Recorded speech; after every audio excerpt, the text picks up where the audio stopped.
ఆదికాండం 7వ అధ్యాయం యొక్క సారాంశం. ఆదికాండం 7వ అధ్యాయం నోవాహు ఓడ మరియు జలప్రళయం గురించి వివరిస్తుంది. దేవుని ఆజ్ఞ. నోవాహు నీతిమంతుడుగా ఉన్నందున తన కుటుంబంతో సహా ఓడలోకి వెళ్ళమని దేవుడు ఆదేశించాడు. అలాగే పవిత్ర జంతువులలో 7 చొప్పున, అపవిత్ర జంతువులలో 2 చొప్పున ఓడలోనికి తీసుకెళ్ళమన్నాడు. దేవుని ఆజ్ఞను పాటించుట. దేవుడు చెప్పిన ప్రతి మాటను నోవాహు పూర్తిగా పాటించాడు.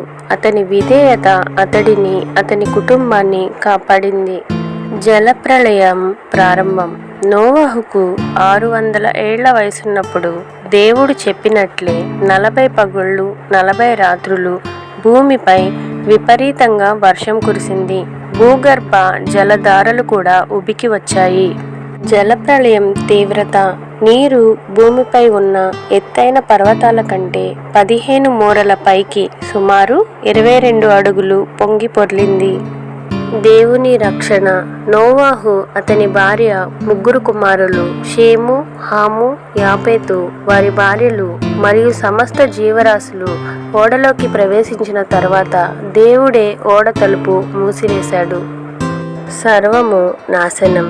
నీరు భూమిపై ఎంతగా విస్తరించిందంటే ఆకాశం క్రింద ఉన్న ఎత్తైన పర్వతాలన్నీ మునిగిపోయాయి.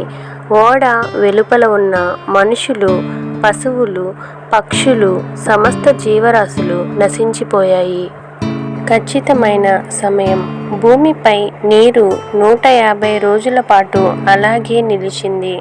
నోవాహు వయస్సు 600 ఏళ్ల 2వ నెల 17వ రోజున ప్రళయం ప్రారంభమైంది. దేవుడు సమయాన్ని ఎంత ఖచ్చితంగా నిర్ణయిస్తాడో ఇది చూపిస్తుంది. అధ్యాయం యొక్క ముగింపు. జలప్రళయం వల్ల భూమిపైనున్న సమస్త జీవులు నశించిపోయాయి. దేవుడు ఆజ్ఞాపించినట్లు కేవలం నోవాహు, అతని కుటుంబం, అతనితో పాటు ఓడలో ఉన్న ప్రాణులు మాత్రమే సజీవంగా మిగిలాయి.